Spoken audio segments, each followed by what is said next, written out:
काही जणांना वाटतं 100 रुपयाचं प्रॉडक्ट तयार केलं आणि 150 रुपयांना विकलं म्हणजे 50 रुपये प्रॉफिट झाला. तर खरंच असं असतं का?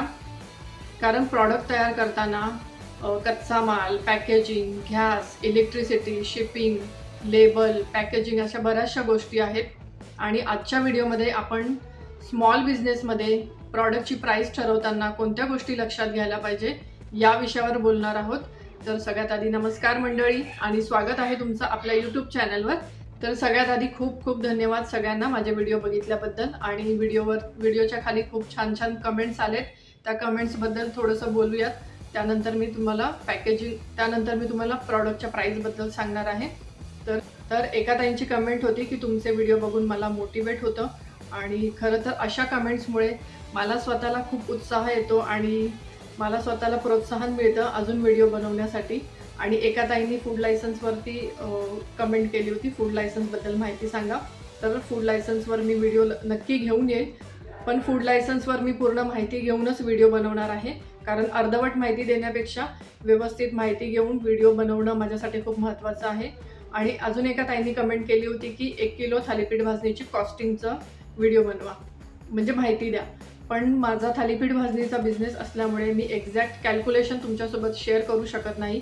कारण प्रत्येक बिझनेसचे काही नियम असतात की सिक्रेट सगळ्यांसोबत शेअर करता येत नाही. पण आजच्या व्हिडिओमध्ये मी तुम्हाला एक उदाहरण देऊन स्मॉल बिझनेसमध्ये प्रॉडक्टची प्राईस कशी ठरवायची ते सांगणार आहे. त्यामुळे व्हिडिओ शेवटपर्यंत नक्की बघा. समजा तुमचा लाडूचा बिझनेस आहे आणि लाडूसाठी तुम्हाला लागणारा कच्चा माल म्हणजे बेसन, तूप, साखर, वेलची, गॅस या सगळ्या गोष्टींचा विचार जर तुम्ही करत असाल प्रॉडक्टची प्राईस ठरवण्यासाठी, तर फक्त तेवढ्याच गोष्टी विचारात घेऊन नाही चालणार. जर तुम्ही फक्त जवळपासच्या एरियामध्ये सेल करत असाल किंवा किराणा दुकानात ठेवत असाल तर तुम्हाला त्यात पॅकेजिंगचा खर्चसुद्धा येतो. पण जेव्हा तुम्हाला ऑनलाईन तुमचा बिझनेस ग्रो करायचा असेल सोशल मीडियावर, इंस्टाग्रामवर, फेसबुकवर किंवा यूट्यूबद्वारे, तर तुम्हाला अजून बऱ्याच गोष्टी आहेत त्यांचा विचार करावा लागू शकतो.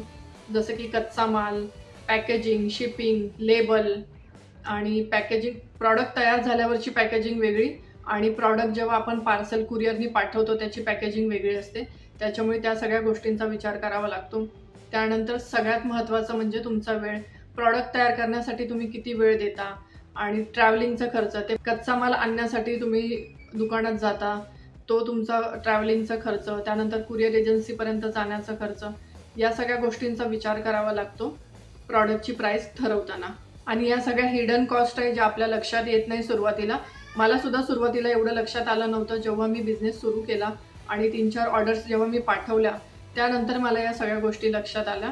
त्यामुळे मला असं वाटलं की हा व्हिडिओ तुमच्यासोबत शेअर करावा. त्यामुळे मी आज हा व्हिडिओ बनवते.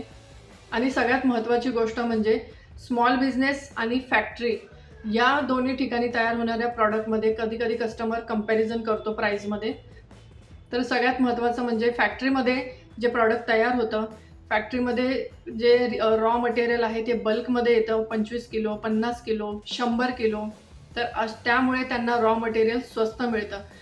पण स्मॉल बिझनेसमध्ये जे रॉ मटेरियल विकत आणलं जातं ते एकतर रिटेलमध्ये येतं, कमी प्रमाणात आणलं जातं. त्यामुळे होम बिझनेसमध्ये म्हणजे स्मॉल बिझनेसमध्ये प्रॉडक्टची प्राईस थोडी जास्त असते.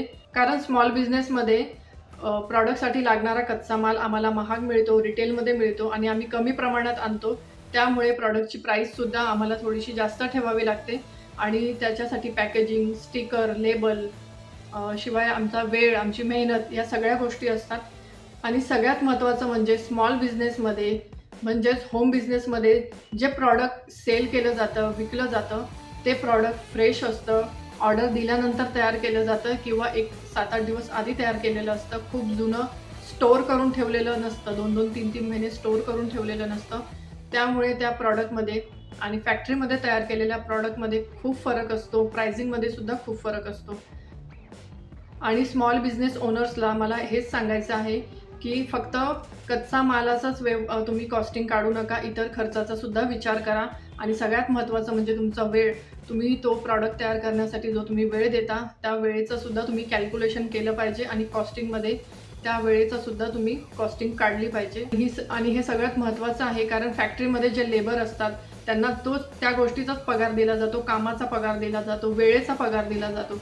कारण ते लेबर तिथे काम करतात, वेळ देतात. त्यामुळे मला तुम्हाला एक गोष्ट सांगावीशी वाटते, प्रॉडक्टची प्राईस ठरवताना फक्त रॉ मटेरियलचा खर्च बघू नका, इतर खर्चसुद्धा बघा. तुमचा वेळसुद्धा महत्त्वाचा आहे आणि शिपिंग, कुरिअर बऱ्याचशा गोष्टी आहे.